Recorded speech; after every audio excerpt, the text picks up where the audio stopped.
Porque é isso, Rogério.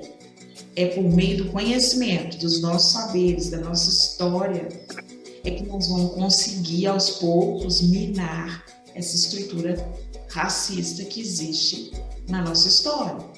Então, o nosso trabalho, a gente costuma dizer, é um trabalho que precisa começar nas minúcias, e é primeiro com a gente mesmo. Quando eu te disse lá atrás que o Encontro de Cultura surge a partir de uma inquietação das ANAs, e aí quando a gente encontra outros braços, outras pessoas que querem caminhar com a gente continua um trabalho de base que é com a gente mesmo, buscando conhecer um pouco mais as nossas raízes, sabe? A nossa história, trabalhando a nossa autoestima, trabalhando e entendendo como que o racismo está nas minúcias.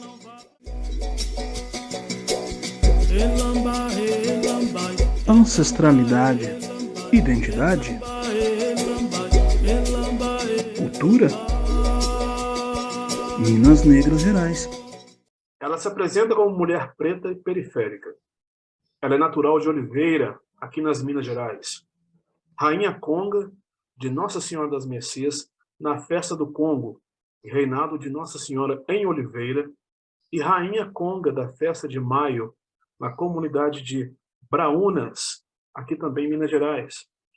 No Anzo Atim Kayango Ua, no Congo. E também idealizadora e cofundadora do Encontro de Cultura Afro-Brasileira de Oliveira. Ela é graduada em História pela UEMG e possui mestrado em História na linha de Cultura e Identidade pela Universidade Federal de São João del Rei, a UFSJ, aqui em São João del Rei. Legal. Bom, gente, hoje no Minas Negras Gerais, eu converso com a historiadora mineira Ana Luzia Silva, falando sobre o Encontro de Cultura Afro-Brasileira da cidade de Oliveira. Ô, Colofé, Ana? O Colofé Lorum, Salve Maria, para quem é de Salve Maria, Saravá para quem é de Saravá, Motumbá para quem é de Motumbá, Cozandiô para quem é de Cozandiô, Macuiú para quem é de Macuiú, Aboroaboiê para quem é de Aboroaboiê. Vamos que vamos. É uma alegria estar falando aqui com você, Rogério, nesse projeto que é tão importante para Minas Gerais, né, que é o Minas Negras Gerais. Então, é uma honra, é uma alegria estar aqui conversando com você, mais uma vez, né, já que a Ana Paula já esteve com vocês, uma das nossas cofundadoras, e hoje eu retomo para falar um pouco sobre os 10 anos de caminhada do Encontro de Cultura Afro-Brasileira de Oliveira. Pois é, menina, a sua irmã já esteve aqui, né? E a sua irmã está sempre falando, aliás, né? E essa é a função dela, né? Diariamente, né? Ela é radialista e tal. Quando eu morava em Divinópolis, eu ouvia muito a programação dela. Né? Estava sempre ouvindo, ela sempre extrovertida, né? Vem cá, vamos conversar sobre o Encontro de Cultura Afro-Brasileira. Né? Parece estar completando 10 anos. Qual que é a história por trás dos bastidores desse evento? Como é que surgiu? Ótima pergunta. Então, o Encontro de Cultura, o Rogério, ele nasce de um desejo muito grande, meu e das minhas irmãs, de fazer com que a população afrodescendente de Oliveira pudesse, primeiro, despertar para as realidades que a circundavam há 10 anos atrás, que já era uma situação de vulnerabilidade, de descaso, de minimização das suas histórias, ou não só uma minimização, mas uma desconsideração da história negra do município e principalmente da história dos nossos antepassados, dos nossos ancestrais. Então, nós tivemos, assim, ao longo da nossa caminhada, que a gente nasceu, foi criado, morou muito tempo em Oliveira, né? Hoje nós residimos em Divinópolis, mas a gente não abandonou a nossa terra, né? Então a gente está com um pé lá e um pé cá, a gente brinca assim, devido aos nossos compromissos sagrados e os nossos compromissos sociais com o município. Então, nasceu assim dessa inquietação, sabe? De perceber o quanto que o município tinha dificuldade de valorizar as nossas histórias, de reconhecer, né, as questões, né, que permeavam essa população e principalmente fazer algo sobre isso. Só que é claro que para a gente chegar nesse ponto, houve um trabalho de caminho de volta de nós quatro, das nossas raízes ancestrais. Porque, assim, eu até costumo dizer pelos lugares que eu tenho andado aí, dialogado com as pessoas, dentro da temática africana e afro-brasileira, e gosto muito de citar a nossa querida Capitã Pedrina, mestre Capitã Pedrina, quando ela diz que se a gente não sabe de onde a gente veio, a gente não sabe para onde a gente vai. Então, foi necessário e muito importante que eu e as minhas irmãs fizessem um processo de retorno e resgate a essas nossas raízes, que foi durante muito tempo, dentro da nossa história familiar, demonizada, rompida, pelos processos de colonização mantidos pela colonialidade, e que na atualidade a gente hoje, mais aberto a essas discussões, entendemos que vem de uma estrutura racista, né? De uma história estruturalmente racista ao qual foi construída a história do Brasil. E Oliveira não é diferente, principalmente se tratando de uma cidade pequena do interior de Minas, né? Então você e suas irmãs sempre se sentiram de alguma forma coagidas no sentido racial. Pois é muito importante, porque só depois que a gente foi para a universidade que a gente percebeu o quanto a gente era vítima, né, do racismo em Oliveira. Uhum. Olha que interessante. Vocês são 4 irmãs, não é isso? Somos 4 mulheres, Ana Paula, Ana Fabrícia, Ana Patrícia e Ana Luzia. O que não falta é a Ana. O que não falta é a Ana. Então, a gente já se sentia incomodada com muita coisa em Oliveira. Só que por que esse incômodo não nos paralisou? Porque o racismo, ele nos paralisa, né, Rogério? E por que ele nunca nos paralisou? Porque meus pais, é claro que na época eles não tinham noção nenhuma do termo que a gente utiliza hoje, que é a questão do empoderamento. Mas nossos pais, de alguma forma, sempre nos empoderaram. Então, eles sempre diziam para a gente, independente da cor da sua pele, da cor do seu cabelo, você merece estar em qualquer lugar que você desejar. Então, a gente sempre se impôs muito em Oliveira, e a gente sempre fez aquilo que a gente quis fazer, entrou sempre nos lugares que a gente quis entrar. No entanto, a gente percebia, e era muito claro, as diferenças em Oliveira. Inclusive, até hoje, elas são muito bem estabelecidas. O Alto São Sebastião, o bairro onde a gente nasceu e foi criada, é um bairro periférico, onde se concentra a maior população negra de Oliveira. E a gente vê, quando a gente sai do Alto São Sebastião, um processo de embranquecimento de uma parte da cidade, né? Tá, então essa região, ela é uma região onde se concentra a maior parte da população preta da cidade. Isso, isso.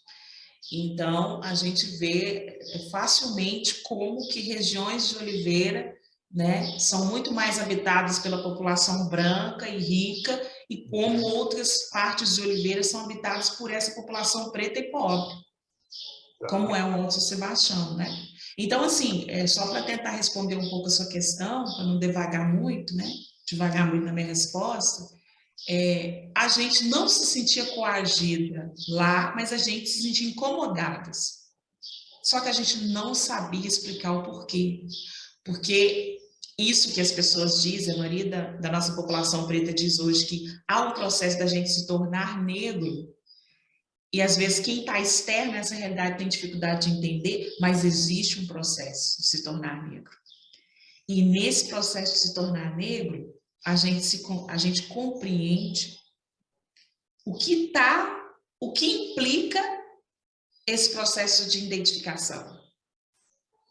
E aí a gente começa a entender as realidades que estão ao nosso redor, que fazem parte da nossa história, e tantas outras situações que os nossos antepassados viveram. Então a gente só conseguiu enxergar de forma mais profunda e entender a necessidade de voltar para Oliveira e trabalhar essas questões quando a gente foi para a universidade. Porque lá nós vivíamos assim cotidianamente um racismo muito escancarado. Entendi. Então, em sua opinião, seria o fato da entrada na universidade a única forma de se abrir a mente para, sabe, para um aquilombamento universal, ou não somente esse, né? Porque a gente tem exemplos, né, de pessoas que não necessariamente foram para a universidade, mas têm esse sentimento de pretitude em si. O que você tem a dizer sobre isso? Nossa, sua pergunta é muito importante. Eu acredito que não há necessidade de ir para o espaço da universidade. Uhum. Até porque o espaço da universidade, ele é um espaço hegemônico, né? Construído, e na sua maioria ainda frequentado por uma grande população de cor de pele clara, que tem muitos privilégios na nossa sociedade.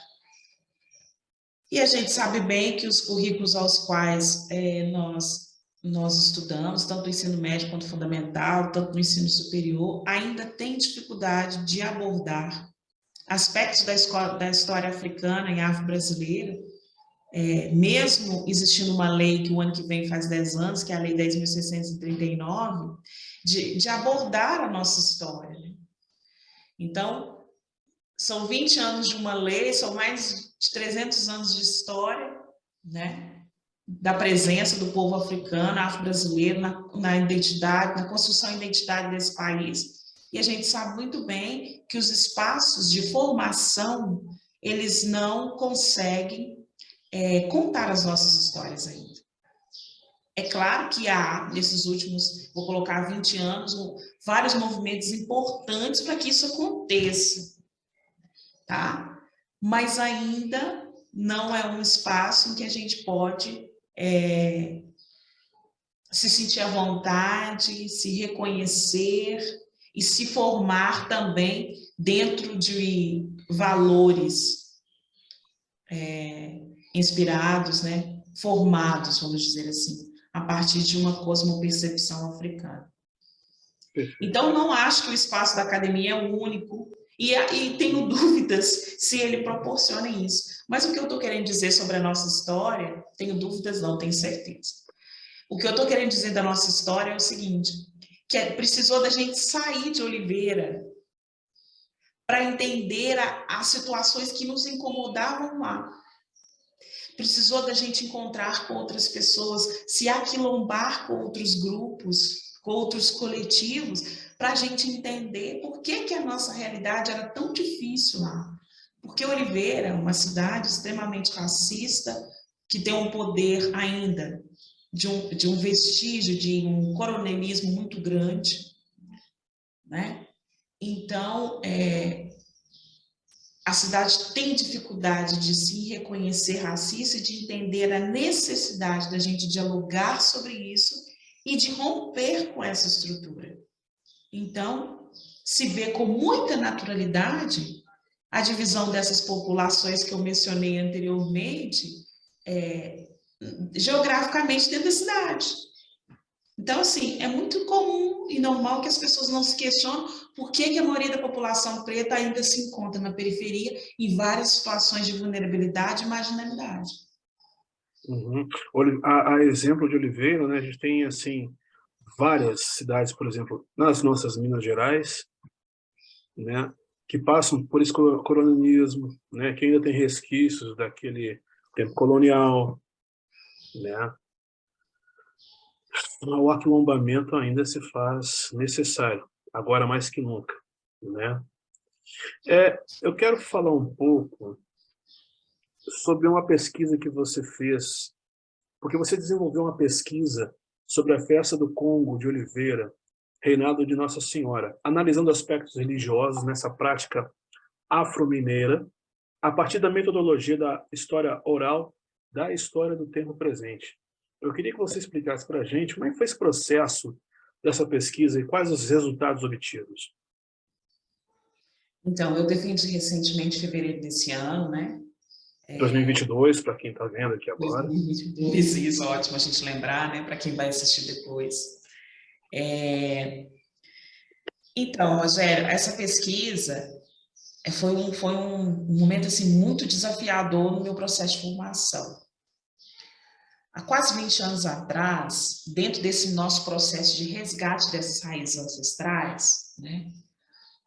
Um pouco mais de 20 anos até, eu comecei a querer entender um pouco mais sobre a festa do Rosário de Oliveira, sabe? Porque apesar de ser neta de capitão de reinado, do meu saudoso avô e capitão José Ambrósio, a nossa família durante um tempo ficou distanciada, sabe? Desse modo de vida. Devido a várias questões, né? E hoje eu entendo que muitas delas é por conta das violências desse racismo estrutural. Então, de certa maneira, parte da minha família rompeu e outra parte seguiu com o legado que foi deixado pelo meu avô. Só que, assim, o meu pequeno núcleo familiar fez parte desse processo de rompimento, mas eu nunca me rompi totalmente. Ao contrário de outros membros do meu pequeno núcleo familiar, na Oliveira a festa acontece durante uma semana, então praticamente são 9 dias de festa, né?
E aí, nesses dias que antecediam e essa semana de festa, eu vivia, tipo que assim, na época eu estava final do ensino médio, né?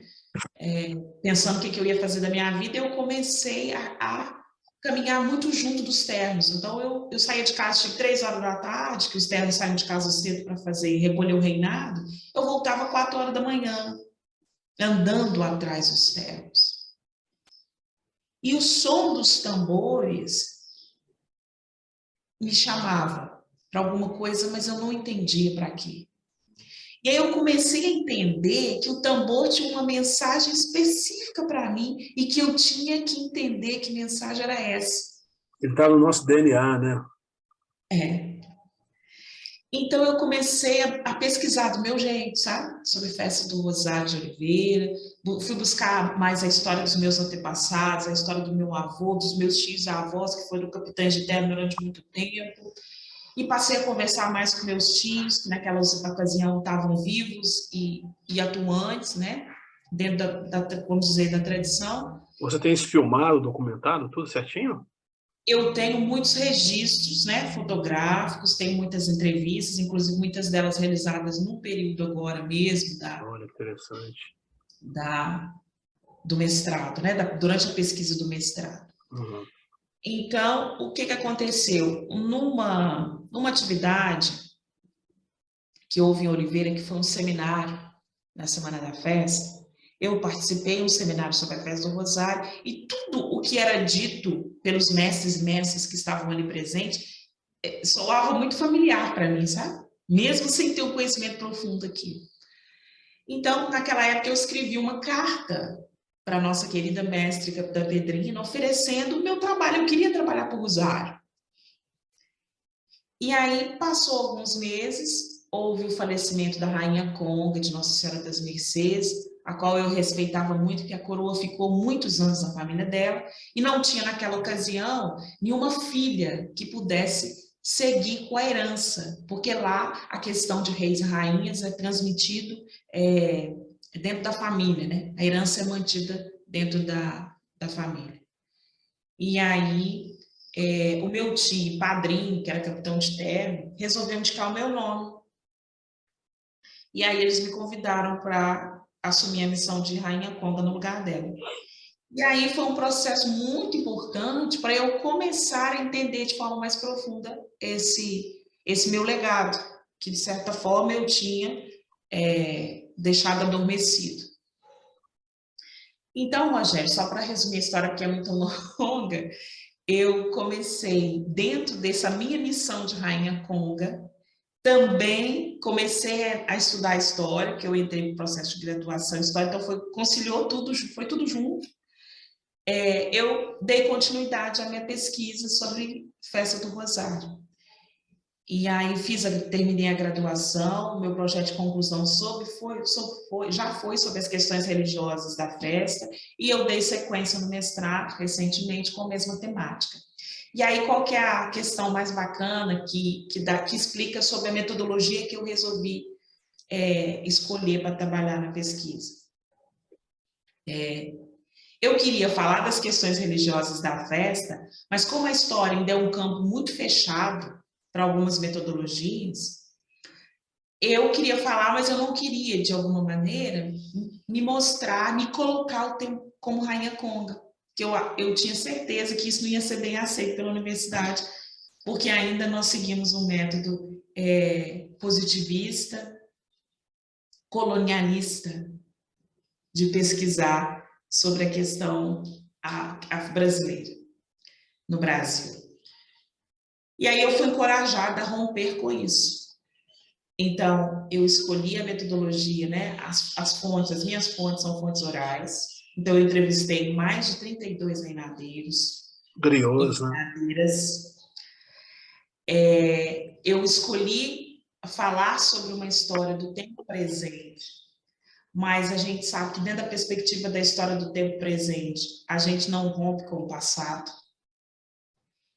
E reconhecendo um tempo atípico do Rosário, que é um tempo espiralado, né? Então, eu trabalho com esse tempo presente, mas eu trabalho com essa concepção de tempo espiralado dentro do Rosário, muito bem trabalhado pela professora e rainha Perpétua Leda Martins. Então, eu optei por trabalhar pela história oral, dentro da perspectiva da história do tempo presente e utilizando um operador teórico muito bem trabalhado pela querida Conceição Evaristo, que foi a questão da escrevivência. Então, a minha pesquisa, eu dialogo, analiso as memórias dos reinadeiros e reinadeiras de Oliveira, mas eu também trago as minhas vivências enquanto Rainha Conga. Então, foi um trabalho muito desafiador em termos acadêmicos, porque realmente eu sofri processos violentos de colegas da universidade, de não aceitar o meu trabalho como científico, né? Por uma questão racial, por uma questão de crença mesmo? Como é que você... Eu acho que está tudo junto, sabe, Rogério? Uhum. Eu acho que são as ramificações desse racismo estrutural, né? Sim. E porque a universidade está muito engessada ainda nesses aspectos colonialistas. Sim. Se há uma concepção de que só é possível uma forma de construção do saber, não é? E que ignora as cosmopercepções africanas. Uma visão totalmente parcial, né? Totalmente parcial, só que a todo tempo a universidade quer dizer que não existe parcialidade. Mas os nossos currículos, todos os trabalhos realizados dessa forma positivista, vamos dizer assim, eles têm a sua parcialidade, né? Que está ligado a uma história, uma forma de construir saber do povo europeu. Então, eu fui muito encorajada por algumas pessoas, pouquíssimas, a dar continuidade nesse trabalho e me colocar o tempo todo, sem esconder de que lugar que eu estava falando, né? E sobre o que eu estava falando. E aí, quais são os resultados da pesquisa? Ao entrevistar essas pessoas, das quais também são do meu convívio, eu percebi o quanto ainda existe, mesmo com as mudanças, com as transformações internas e externas, a esse modo de vida, porque eu não vejo o reinado como uma celebração, como uma festa, como uma prática do sincretismo popular. Não é isso. É um modo de vida baseado em valores ancestrais de origem banto. A maioria dos mais de 300 subgrupos étnicos é formado por agricultores que vivem também de pesca e da caça. E esses subgrupos que eu acabei por falar aqui possuem em comum a família linguística Banta. Por isso surge o termo Banto, que foi designado por Blake pela primeira vez para se referir a esses povos que tinham um tronco linguístico comum. Para sua percepção, nunca existiu um povo banto, assim como nós dizemos povo brasileiro, povo moçambicano, nunca existiu o povo banto. Apenas o termo banto é uma designação para se referir a um grupo que tem um tronco linguístico comum. Sobre a história do povo banto, estes povos conheceram a metalurgia desde há muito tempo.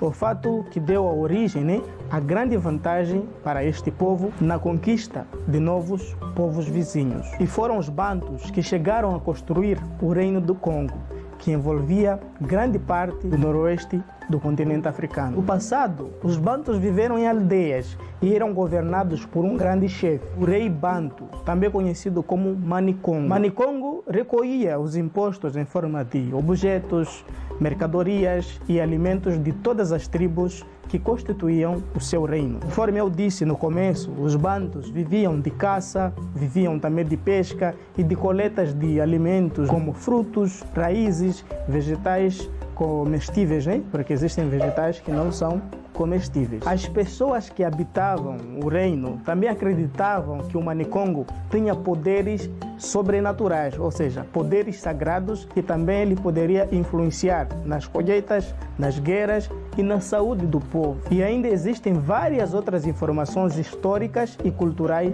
sobre os bantos. Por exemplo, de acordo com muitos historiadores, os bantos eram originários das terras da atual fronteira entre Camarões e Nigéria. Os bantos também ocupavam antigamente cerca de 70% do território da África. Em certas regiões do continente africano, os bantos permaneceram organizados em comunidades autônomas e estabeleceram estados politicamente centralizados.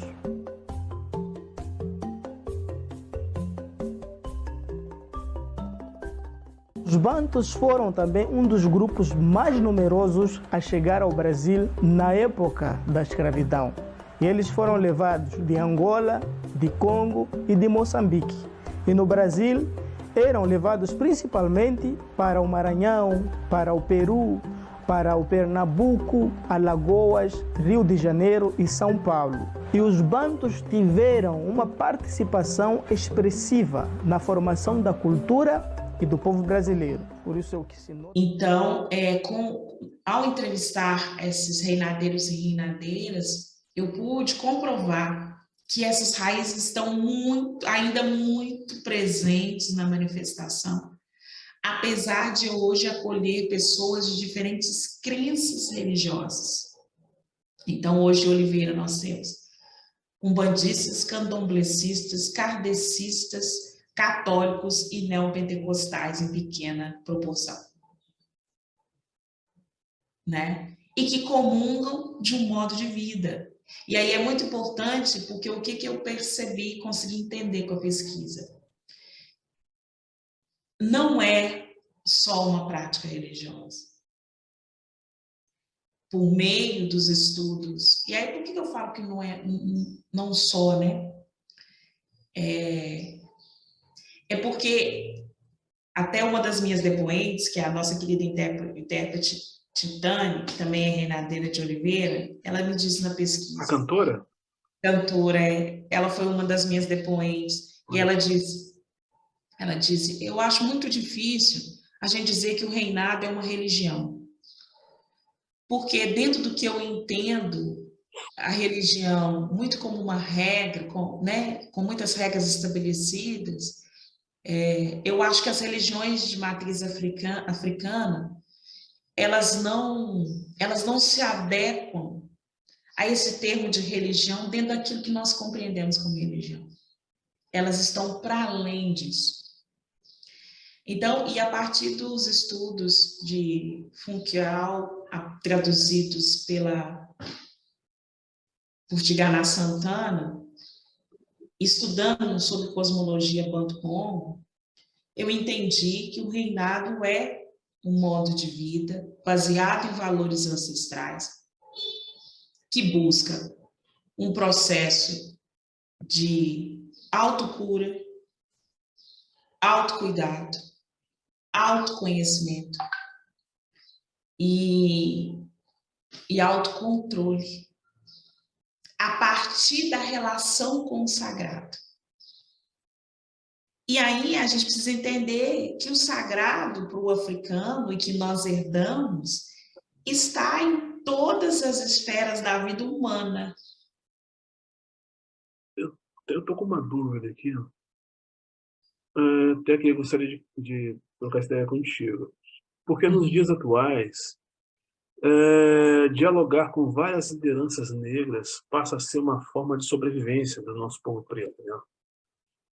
O que, em outras palavras, a gente chama de aquilombamento virtual, ou não exatamente virtual, né? E isso implica na congregação da cultura preta, em suas variadas nuances, inclusive no que se refere à herança dos reinados e congado mineiro, né? Quais são as suas perspectivas desses movimentos das comunidades negras em Minas para o futuro?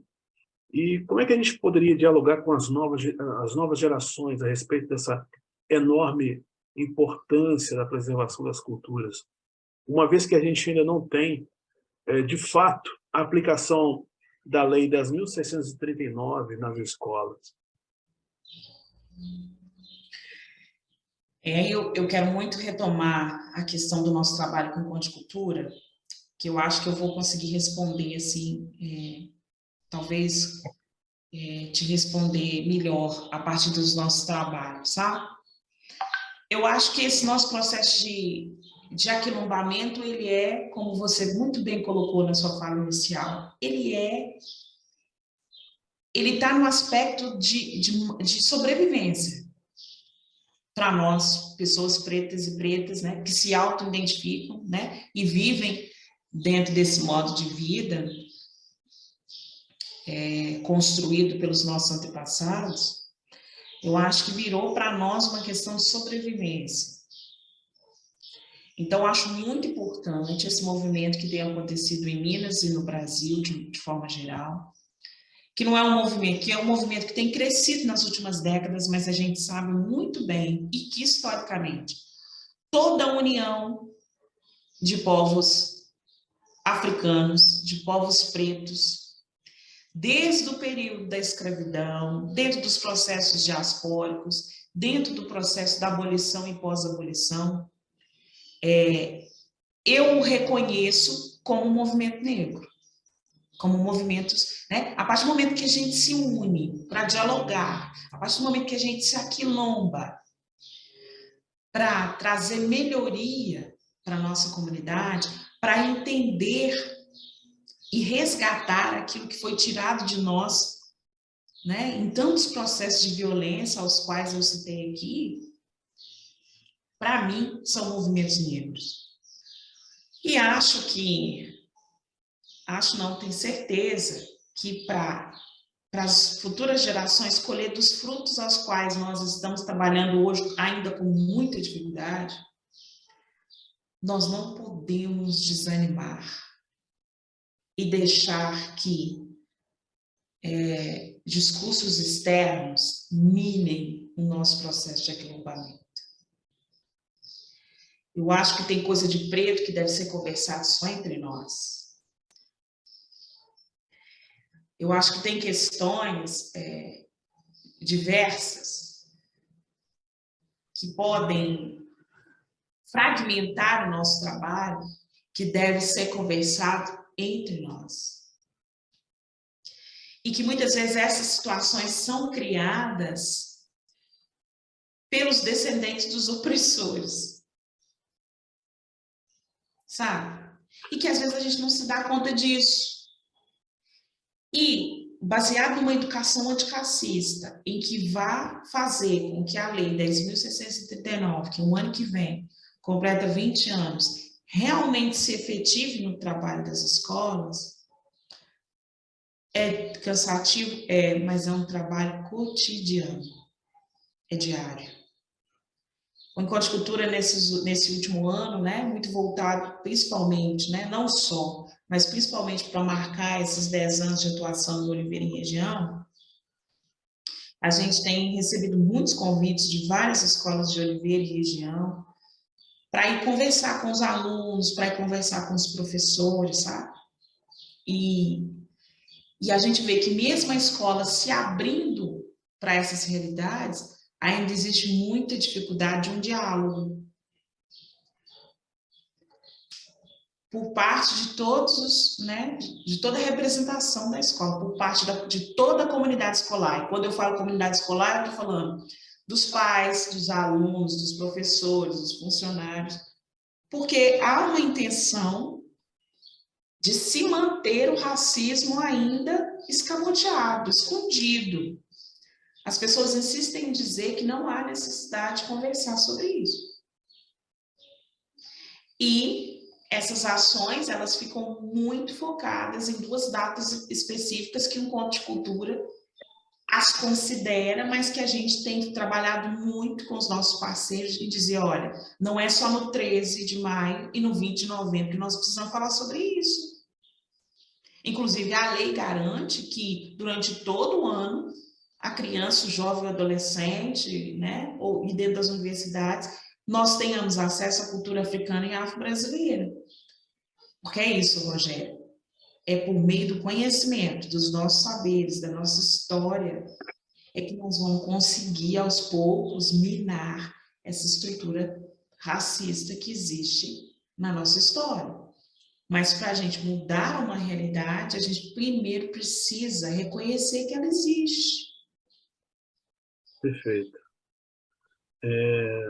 Temos um grande desafio pela frente. Temos uma perspectiva grande, né, com esse novo governo, a partir de 2023. Tivemos aí uns 20 anos para que isso fosse aplicado, não foi aplicado em nenhum dos governos. Espero que isso se amplifique, né, ter mais atenção agora nesse novo governo.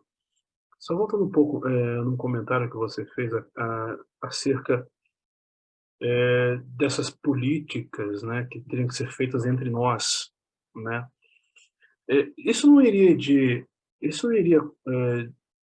contra a regra do aquilombamento, se você pensar, por exemplo, que em tempos de quilombo você tinha pretos, você tinha indígenas, você tinha brancos pobres, né? Mas todos numa luta antirracista e numa luta por sobrevivência. Se a gente trouxer... Então, o que eu estou querendo dizer com isso? Não só o nosso povo preto, mas também, né, os nossos irmãos indígenas, que são os verdadeiros donos da terra, e brancos que estejam também engajados na luta antirracista. Sim. Essa conversa, né, que a gente tem, que a gente está tendo aqui, e que a gente sempre tem em outras oportunidades, ela é muito delicada e ela é muito complexa, sabe? A gente tenta repetir, a gente tende a repetir algumas questões, né? Mas no intuito de trazer uma reflexão mais profunda para gerar uma mudança. E por que eu estou falando isso? Eu não acho que seja um movimento contrário ao do aquilombar-se. Mas o que acontece? A coisa é tão delicada mesmo, tão complexa. Hoje, por exemplo, em Encontro de Cultura, nós não temos uma representação de povos indígenas na nossa coordenação, mas nós temos brancos. São quantos membros hoje no encontro? Isso. Nós somos 10 membros hoje na coordenação. 10 membros. 10 membros. Na coordenação, né? Então, nós temos a Ana Fabrícia, que é comunicóloga, né, social, a Ana Paula, deixa eu só pegar aqui para eu falar o nome direitinho de todo mundo da formação, Ana Fabrícia. E é uma associação ou é uma ONG? Como é que vocês classificam isso? Nós estamos em busca de um processo institucional, sabe? Tá. Porque tudo é muito difícil, né, Rogério? Uhum. Então, assim, nós somos um grupo de pessoas, nós somos todos de Oliveira, naturais de Oliveira, que a gente começou a se reunir para discutir sobre essas questões e levar a sociedade a despertar sobre isso, mas a gente não tem ainda oficializado nenhuma dessas formações às quais você descreve. Nós não somos uma ONG, né? Nós não somos uma associação específica. Nós estamos em busca de construir uma identidade institucional, sabe? Mas a gente é um coletivo que a gente é movido a ações. A gente pega, estuda, dialoga e vai tentar promover alguma mudança. Em parceria com as escolas, em parceria com outras instituições, tá? Então, hoje, o Encontro de Cultura, ele é coordenado pela Ana Fabrícia, que é comunicóloga, por mim, né, que sou professora e mestra em História, pela Ana Patrícia, que é assistente social, especialista em gestão de pessoas, e ela também é bancária, a Ana Paula, que é comunicóloga social e jornalista, o Igor Fernandes, que é professor e mestrando em História, Jailson Salvador, que é padre, psicólogo e mestre na área, a Lígia Rufino, que é pedagoga, a Marina Silveira, que é psicóloga e mestre na mesma área, a capitã Pedrina, né, que é capitã de Moçambique e mestre em saberes tradicionais, e a Sônia, que é comerciária. Então, o nosso grupo é um grupo bem diversificado, sabe? A gente ainda não tem, infelizmente, representantes aí da comunidade indígena em Oliveira, né? Mas é um grupo bem diverso. E quando eu digo assim, que a gente precisa de determinadas coisas conversar entre nós, porque a luta antirracista, ao meu ver, ela passa primeiro por uma questão de autoidentificação com a questão da africanidade. Ela passa por um processo que a gente fala muito, mas muito mesmo. Me fugiu a palavra agora, mas de busca da nossa autoestima, sabe? O povo preto precisa trabalhar muito a questão da sua autoestima. Por quê? Porque durante séculos foi dito para nós o tempo todo que o nosso cabelo é feio, que o nosso cabelo é ruim, que a nossa pele é ruim, que a gente não vai ser ninguém. E muitos de nós acreditou nisso. Acreditou e continua reproduzindo. Principalmente aqui no interior de Minas. Eu sinto isso muito enraizado. Isso é muito forte em Oliveira, entende? Então, o nosso trabalho, a gente costuma dizer, é um trabalho que precisa começar nas minúcias, e é primeiro com a gente mesmo. Quando eu te disse lá atrás que o Encontro de Cultura surge a partir de uma inquietação das ANAs, e aí quando a gente encontra outros braços, outras pessoas que querem caminhar com a gente continua um trabalho de base que é com a gente mesmo. Buscando conhecer um pouco mais as nossas raízes, sabe? A nossa história, trabalhando a nossa autoestima, trabalhando e entendendo como que o racismo está nas minúcias para depois a gente tentar fazer alguma coisa com isso, entendendo uma realidade mais ampla, presente na nossa cidade, presente em outras cidades da região, e entendendo que essas realidades dialogam com as especificidades do lugar, mas como uma questão nacional. Então, é sobre isso, sabe, que eu falo. Tem questões que a gente tem que conversar entre a gente, porque é um processo de autocura. Eu estava falando do Reinato, mas o processo de aquilombamento também é isso, né? É um processo de autoconhecimento, de autocura, de autocuidado, primeiro, sabe? Quando, inclusive não sou a favor dos extremismos, nunca fui. Então, quando a gente grita muito para fora, briga demais para fora, sabe? Eu acho que a gente tem que ter o cuidado de olhar para dentro da gente mesmo. Porque o racismo é uma realidade tão complexa, como já dizia o Silvio de Almeida, né, na sua obra Racismo Estrutural, e a gente precisa entender essas complexidades, porque hoje a gente está falando muitos termos, a gente está usando muitos termos na nossa luta, né? Não só quem está na luta antirracista, mas também quem está fora, e a gente está banalizando demais alguns termos. A questão da ancestralidade, a questão do racismo estrutural, e tantos outros termos que a gente tem usado né? De forma cansativa, às vezes, e às vezes a gente esvazia a complexidade desses termos. Então, o que o Encontro de Cultura tem feito é entender na vivência, primeiro, das pessoas que estão na coordenação desse coletivo, o que significa essas questões.